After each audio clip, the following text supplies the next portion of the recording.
What's up, fam? It's Brian Castrillo. Just watched Daredevil Born Again, episode 8, titled Isle of Joy. And this was an amazing episode and probably has my favorite scene in the entire series, which I'll get to at the end of this video. But there will be spoilers in 5, 4, 3, 2, 1. Let's talk about it. Let's have fun with it. Right in the beginning, we're reminded again that Foggy Nelson was murdered by Agent Poindexter, aka Bullseye. And then right after that, we see a scene where some prisoners are picking roses in a cell. It pans back. We see the guards, on the tower, and it pans back even more. And we see Agent Poindexter just staring out in isolation out of his cell and just thinking about everything that has happened. After that, we see the police take him down the hall of this jail. And this kind of brought me back to the original Netflix series for The Punisher, where they gave him a police escort down.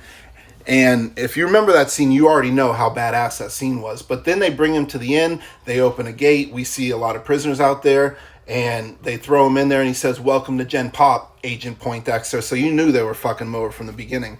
And after that, the scene shifts to where Fisk is talking to Vanessa on the pier, talking about Project Red Hook, and talking about her contributions to keep maintaining their business while he was away, and how much she meant to him during this time.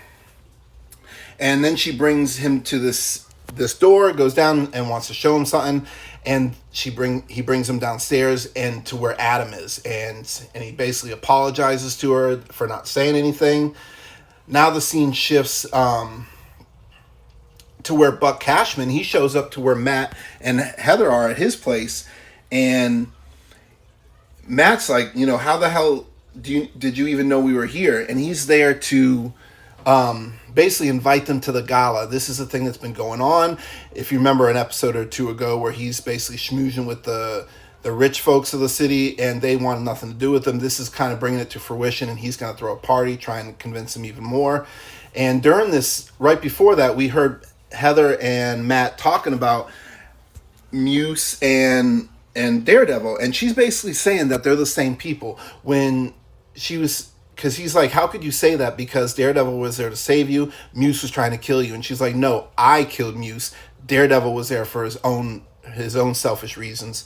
And of course, Matt, he wants to say, but he can't.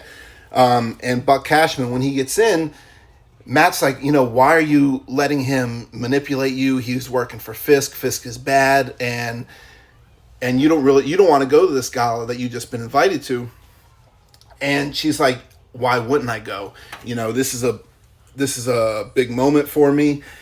And he basically says, well, I'm not going, and besides, I'm not even invited. And she reminds him on the invitation, it does say +1, and then he kind of walks out. After that, we see Vanessa ends up shooting Adam downstairs after he apologized.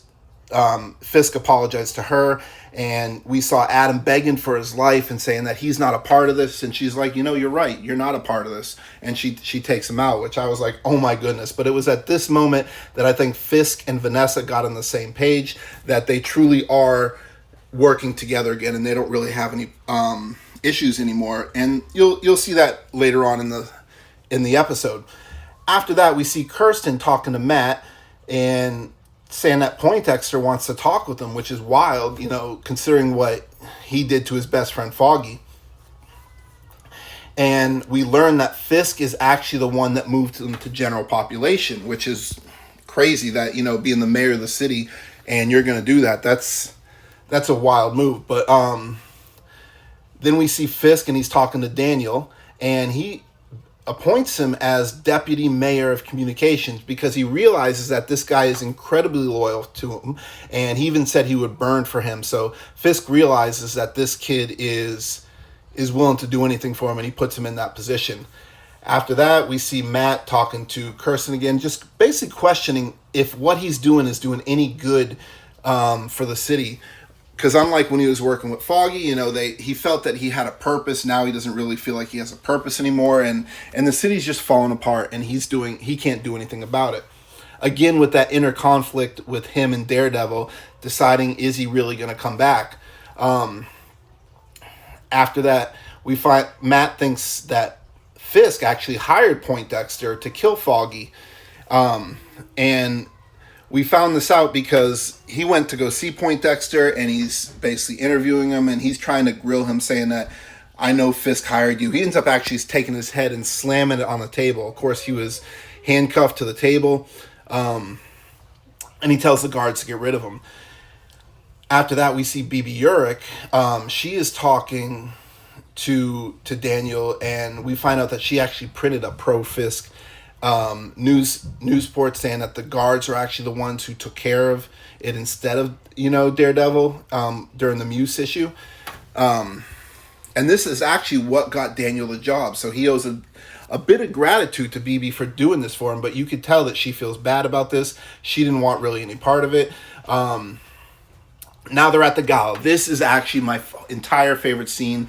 This is really so cool. The way it was done, the way it was set up, just perfectly executed. And you're gonna, when you see it, you're gonna know. So we see, we see Jack Duquesne is there, and a lot of the rich people that Fisk wants to talk about.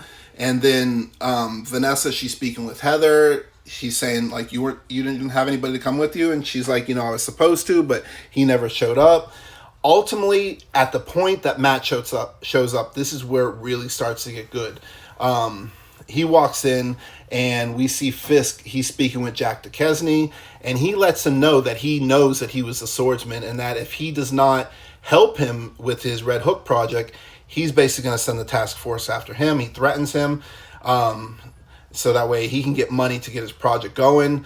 Then we see right after that, someone was taking a picture of Fisk, and Fisk sent his boys after him, Agent Powell, and they roughed him up right in front of the commissioner. He even threw his hand like into this hot oil to really mess with him up. And the commissioner's saying, you can't do this. I'll have you charged with everything. And Agent Powell's like, good thing I don't even have to listen to you anymore. Now we see Jack Poindexter. He actually escaped, and he did this because he cracked his tooth in his mouth, and while he's getting taken care of, he spits the tooth into one of the guards' eyes, and just a crazy scene. Pretends to be the cop afterwards. He gets out. He's on the way to the gala. And the music in this is really key because it's really pushing the scene along.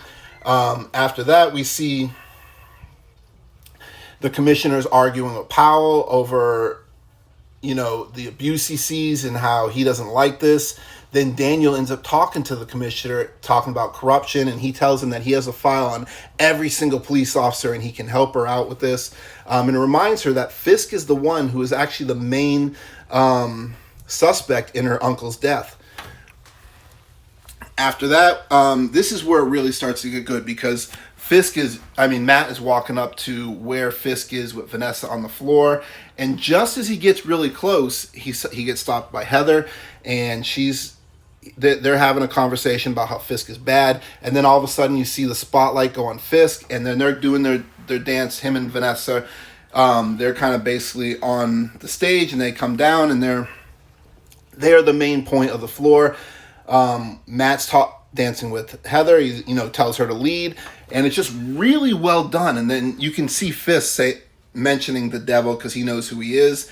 But then Matt overhears Fisk and Vanessa talking, and he figures out that actually Vanessa's the one who had Foggy killed, because he realizes that Foggy was about to win. And this isn't in the previous scene that I didn't mention, but that this was done to stop him. And then in this conversation, he overhears that Vanessa's the one behind it, and he cuts in with Vanessa, and he's talking to her saying he knows that she's the one that did it.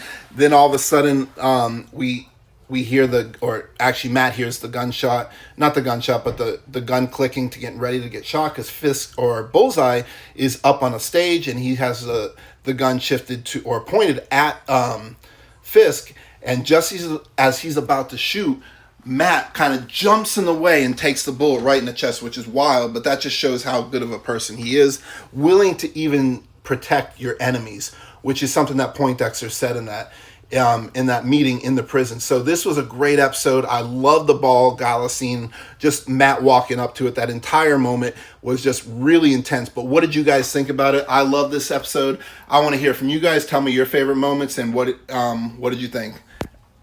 Talk to you in the next one.